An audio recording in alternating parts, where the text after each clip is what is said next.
Hi, it's Winton Churchill with the Barefoot Consultants, and I'd like to welcome you to our Friday question and answer call. Happy to answer any questions you might have, and especially like to welcome to those listening on the replay. That tends to be the largest part of our audience, and we want to make sure you get your questions answered as well. So if you'll put those questions into the chat room there, we're happy to answer those. Let me just get over to the chat room, make sure comments are coming up. Hey, Tom, happy Friday. Good to see you. Glad you're dropping by today. And yes, it's been a heck of a week.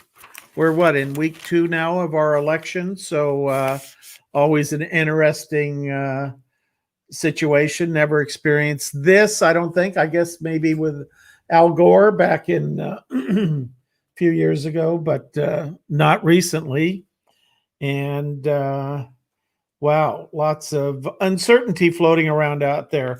The other thing that's happening is a lot of states are entering a lockdown situation, and the lockdown is again creates a lot of opportunity for freelancers. Companies that have to keep things moving now will be trying to figure out how to get things moving and keep them moving from home, and in many cases engaging freelancers to help them with that. A lot of other sort of activities going on as any company shuts down, most of them for about 30 days, I guess is the plan now. They are shutting down, and they do have to notify all their customers that they're not open, and if they're able to do business some way other than having people walk into an establishment like a restaurant or something. If the restaurant is doing takeout food or delivery food, then they have to let all their clients know that, hey, yes, we're going to be locked down and you won't be able to come into the restaurant, but you will be able to order online, and explain how to do that and that sort of thing. So every time we go through this thrashing around having a lockdown and that sort of thing, we get this change in that really speaks to getting people to do things, work remotely. And sometimes your employees can do that. They have the skill set, and sometimes they don't. So a lot of these companies are turning to freelancers. And so we're seeing lots of jobs spring up on the networks that are helping organizations and government and nonprofits work their way through these lockdowns and social distancing and all the other things that go along with doing that. So today we're going to be talking a little bit about something that I have seen for years that goes on these job and project networks that most people, I guess, have a misperception about. A lot of times a freelance buyer will put a little tiny assignment up there and give the exact same assignment to 5 or 6 people. And when they do that, what they're doing is they're basically interviewing people that they want to work with. And for whatever reason, they're doing this on a freelance network instead of going out to hire somebody. And so they're looking for a freelancer. Hi, Allison. How are you doing? Good to see you.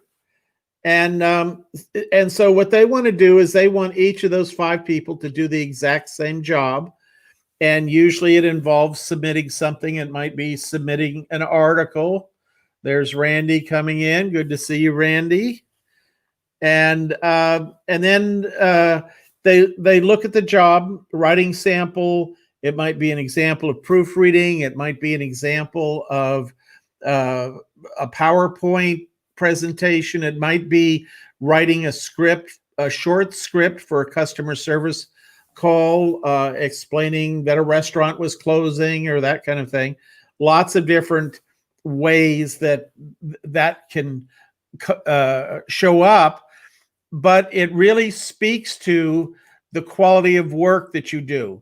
And when they do that, when they get all 5 of those back in, it's very easy to look at those and say, this person doesn't get what we're looking for at all.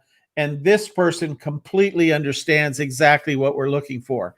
And this is in large part a huge amount of the activity that goes on in these networks that you will see as a first-time freelancer on the networks. You're not going to see all the jobs on the networks. They don't want to, this is like learning how to fly an airplane. You start out in a little single engine Cessna or something like that, and then you work your way up, and depending upon how far you might go, as a friend of mine in elementary school went on to become a Boeing 777, or no, let's see, a 747 pilot for several decades. But they don't hand you the keys to the 747 on the first day. And the same thing happens in these networks. They're not going to expose the best buyers and the biggest, best jobs to somebody that has just come on the network and says, I'm here to work. They're going to put you in that corral that will have you working on smaller jobs to see if you can play well with others. And this is a very important aspect of how this whole thing works, is that you're gonna do very small assignments on very small projects by freelance buyers who are typically looking to hire somebody long term. I'm going to take a quick question here. We have from a Facebook user that talks about, how do I find out if somebody has accepted my proposal on Upwork? Well, there's a couple things to do, and you've hit on one of them. It's, do I get an email from Upwork? And the answer is yes. You typically get an email, but that could go into spam, or it somehow might be an email address that you put in Upwork a while ago, and maybe you're not checking that as often now. We have a lot of people that do that. They will set up a separate account for all their Upwork communications, and then they'll forget to check it. And this is a fairly common situation, actually. So the other thing you can do is you log into Upwork, and you can go look at that specific job and see what the status of that job is, and right in Upwork, it will tell you that you've been awarded the job or you haven't. And then you've got some work to do. And this is an important concept to understand, because when you're setting up your environment, you want to streamline it for the way you work. And you don't want to, you could have Upwork send you an email every hour telling you the status of the jobs that you're bidding on, which is not recommended. But you could have Upwork, there's different ways to send summaries and different options to pick. And that's a lot of what we talk about on our Tuesday night call. And just if you go into the Upwork help system, you can ask them about how do we do notifications. And so very important to get that tuned up early on. I remember working with one client that had bid on, very early on, had bid on 3 or 4 jobs and had won 3 of the 4 jobs. I mean, that's certainly a spectacular record, but they'd created a separate Gmail account and they just weren't checking that Gmail account. And so, they were selected for the job, and because they didn't answer over a period of a couple weeks, all the buyers canceled the jobs and went on to other folks. So very important to do that. So good thing to know, and good question. Thank you. So I'm going to tick off. I have right here in my hands kind of the 3 cases where tiny assignments are not given their proper due in terms of paying attention to this, and why that is the tiny assignments demonstrate that you know your stuff. If somebody that is working in a, let's say, who is a hobbyist that works with paint, somehow painting wooden woodcraft, that kind of thing.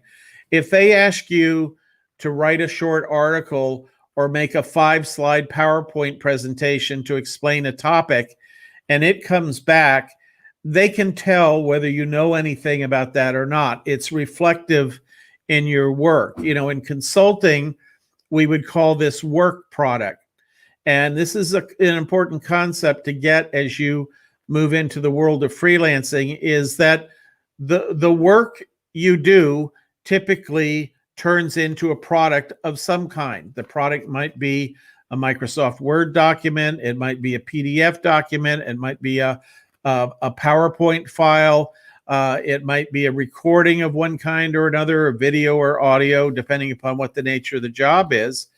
And they're going to get an idea of whether you know what you're talking about. It's a well-known and well-understood, characteristic of some of these networks, that you will get people bidding on jobs who know nothing about the subject area of the job that they're bidding on. They're typically on article writing, especially if they get an article job, win an article job, they're going to go look in Wikipedia and cut and paste some things out of that and look at other articles on the topic that they search in Google and cut and paste those into a Word document, and then sort of mush all those words around turn it into something that kind of looks like it makes sense. And they're going to give it back to you, and they're going to get paid.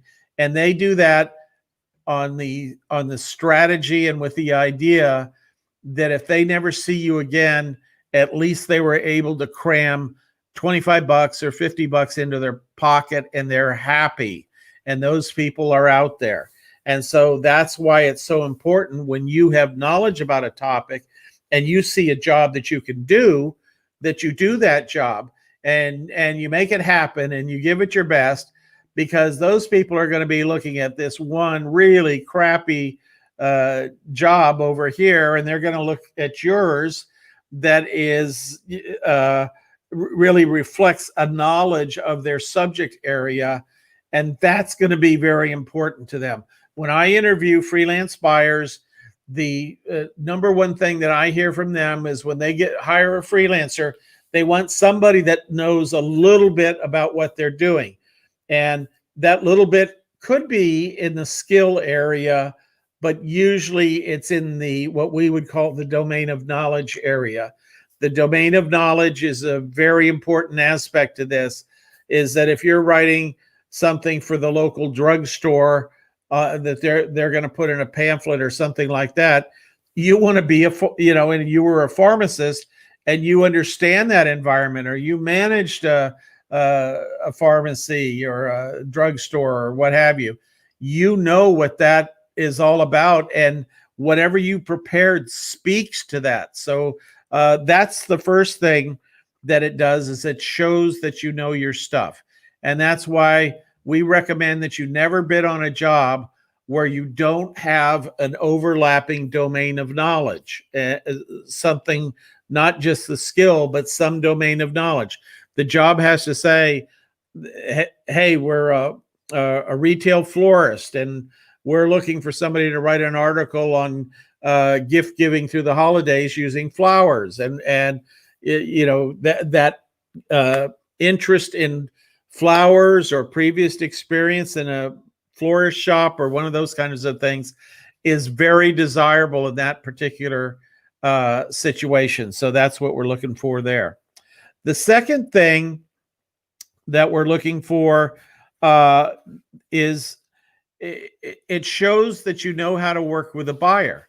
And there are a lot of people that jump on these networks and say, for example, well, I'm going to write articles. And they go on there and they win a small job writing an article, and they go off and they pound away on the article, and on the due date, they give it back to the client. There's no conversation. There's no sharing of intermediate drafts. There's no sharing of an outline, a preliminary outline, so that you get the client to buy in. The working style of this particular writer is they get the assignment, They do the whole thing. They turn in their homework. It's the final copy, end of story. And that is a very unproductive strategy for somebody working on these networks. What we know is it's very important to engage your client, ask intelligent questions, get their buy-in to the work that you're doing, delivering what we call intermediate results. And that's really what helps you connect with that buyer. That's when you send the message to the buyer that you're a good person to work with. You're a collaborator. You're not take this job and, tuck it under your arm and go off and do it with no future input. It's you're there to make sure the buyer gets what they want. And we all know that when somebody writes an assignment on one of these networks, that it may or may not include everything they want. In fact, we talk a lot about in our different programs about the 80-20 rule, and this is something that is fairly common, is that only about 20% of the jobs that you see out there have a well-written job description that gives you enough language to do the job and complete the job. Still doesn't eliminate the need to interact with the client. But about 80% of the jobs out there, they leave a few things out, or it's not completely clear, or there's conflicting information. It says, I want this to be 5 pages long at the beginning, and then at the end they say in this 3-page document. So you have to resolve conflicts like that. And that's probably in 80% of the jobs out there. And it's just like life. You can't assume that everybody that's cranking out a job is doing it perfectly. In fact, what you can assume is that 80% of the people that are cranking out a job are doing it imperfectly. So there's additional information you have to get from your client, and it might be from a phone conversation. That's always best. That helps clear things up quickly. It might be through sending documents back and forth, or questions, or clarifying in the chat window, that sort of thing. But these are all, techniques that you can use, normal communication techniques, to increase the likelihood that that client will want to work with you. There's a factor that when we talk about writing profiles or writing proposals, an important factor is this thing we call approachability.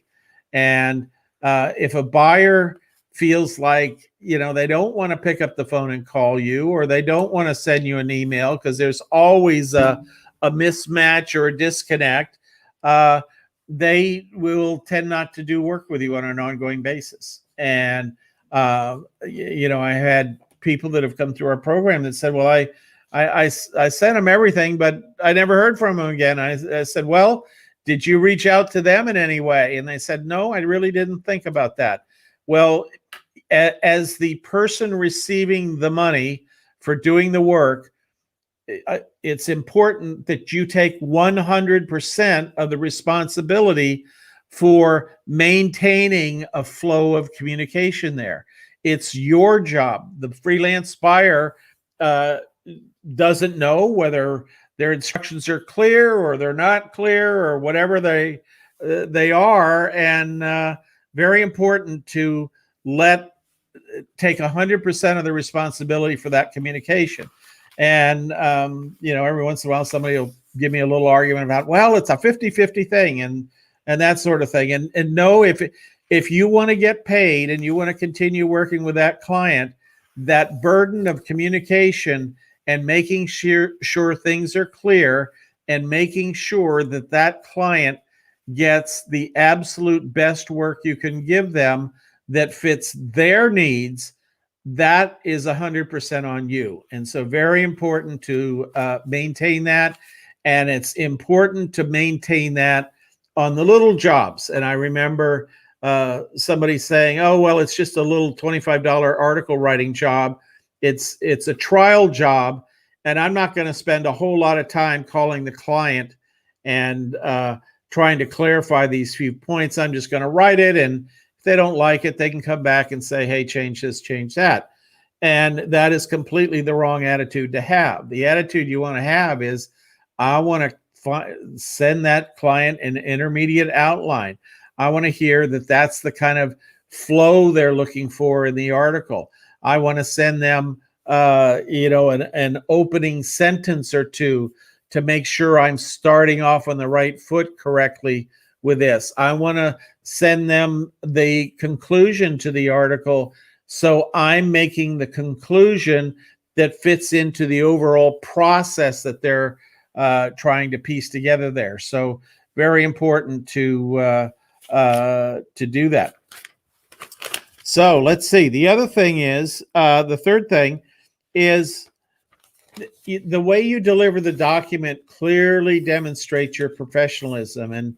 And I've, been a buyer on thousands of jobs on these online systems over the years and thousands of situations.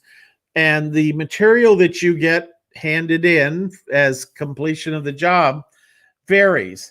And it varies from one person. It'll be very professionally formatted. It'll have good margins. It'll have good comments on it, potentially, if they're doing proofreading or something like that. And it's great. And then at the other end of the spectrum, again, the 80-20 rule seems to apply here, is that you will get some percentage of things that are, just like one giant paragraph of an article, or no title on it, or just very unprofessional. Just the idea that if that document comes onto your system, the file name is your name. This is a very unprofessional move. Let's say you're doing work for John Smith and you send the article to John Smith and it's titled John Smith's article. Well, John Smith probably has lots of files on his disk that say John Smith or start with John Smith something or other. And so it makes it hard for him to find that. You want to put a descriptive title on there. You want to put your name on there, although that makes it a little harder for you to find it. It makes it much easier for the freelance buyer to find it. And that's an important sensibility to have as you're doing this kind of stuff. So just the professionalism, the formatting, all these factors go into creating an impression on that buyer. And if you're just slapping something together because, it's only a $25 article, or, it's only a $100 article, you're doing yourself a tremendous disservice. You're really cutting off the opportunity to form a productive relationship with that client.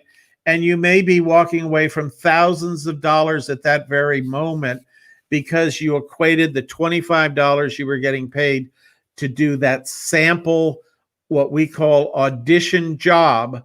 You didn't realize that just completing that job was not what is at stake, is that your whole relationship going forward with that client is what's at stake. So important to understand that as you go through this. And I have seen people that really knuckle down and they focus on those jobs and they do that $25 job like it was a $1,000 article. And lo and behold, they're successful with clients. They get asked back to write more articles for them and do more projects for them once that client understands what their skill set is. And that's a huge thing to have happen. You don't treat it, that first job as if you don't diminish the quality of that first job because it's only a relatively small amount. That is either in many cases the potential beginning of a multi-$1,000 relationship, and you just don't want to take that your expertise out of the equation. You want to shine as bright as you can possibly shine in that scenario. Let's see. We have a question here. Can I search available jobs by a company's name? Typically not. In days past when these systems just got going, you were able to do that. And what happened is there would be other companies would go in there and they would see they would see a company, for example, turning out great work in a certain area, and they would look up that company and then look at all the freelancers and go hire all the freelancers to do freelance work for them as well. And so these companies, Upwork and Elance and all the different guys, realized that was a privacy problem.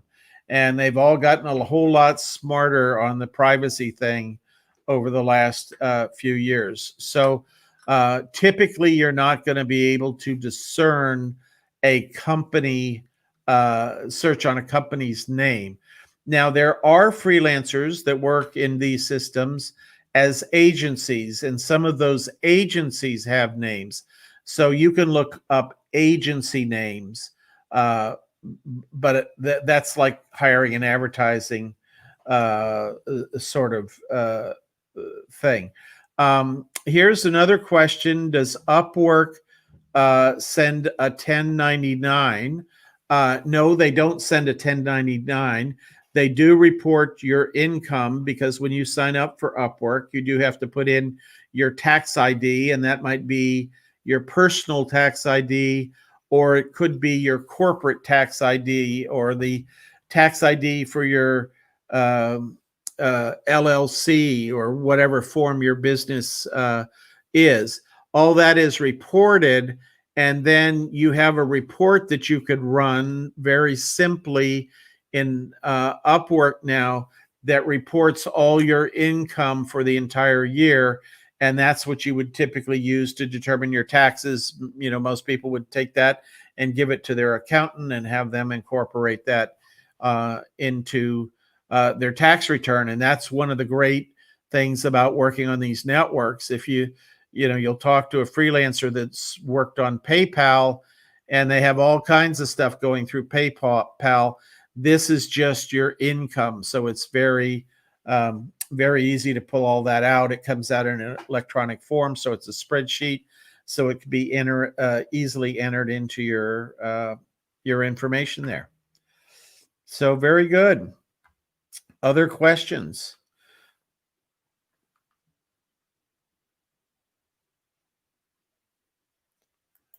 Just taking a look here.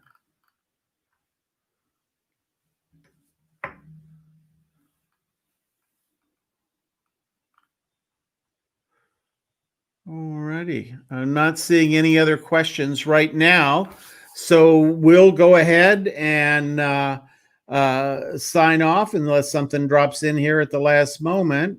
And we'll look forward to seeing you next week with all your questions, and we'll have another topic to go through so you can learn a little bit more about freelancing and that kind of thing. So with that, we'll say thank you for checking in today, and thanks to all our folks watching this on the playback. We leave the chat open, so if you have questions or comments, and we monitor that, we're happy to help you with that. So if you see those, be sure and let us know how we can help, and we'll look forward to seeing you next week. And you're very welcome. Thank you for that kind comment. Thanks a lot. Take care.